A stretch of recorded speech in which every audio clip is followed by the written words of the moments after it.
Hello Roots, and welcome to our new weekly Wows and Hmms. We thought it'd be a really great idea to provide a bit of encouragement for those of you who are reading along in our Bible plan, and hopefully provide a bit of help as well for those of you who might be finding it a bit more difficult.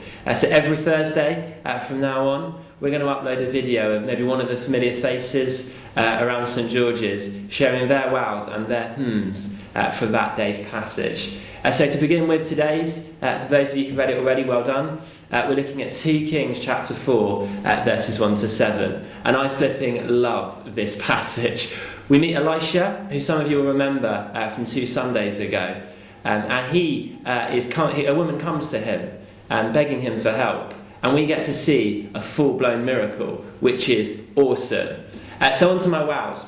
There's the first. That we actually get to see a miracle, not just in Jesus' time, and not just like a big super walls of Jericho falling down miracle, but this amazing, really personal miracle where this woman is met by God and taken out of this really desperate circumstance.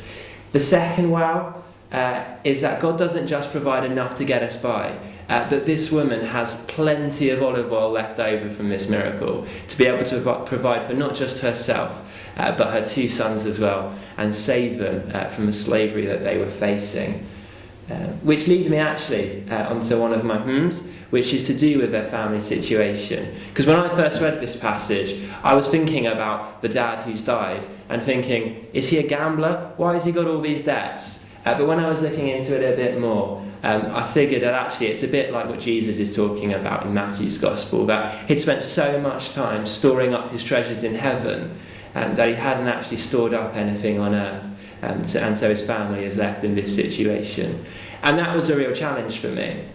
Actually, am I focusing my energy and my time on serving God's kingdom and storing up my treasures in heaven, or am I putting all of my energy into trying to get myself by on this earth?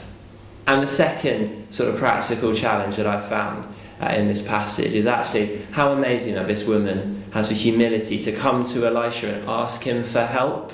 She's in a really desperate circumstance, and in my experience I so often keep that to myself, but she's willing to admit when she needs help, not just to Elisha, but to all of her friends and neighbours as well, as she goes around and asks them for these pots to collect the oil in. And so I wonder this week what situations we might face where actually we might want to keep our troubles to ourselves. But my encouragement and my challenge, certainly personally from this passage, is to actually step out and ask for help when I know that I need it.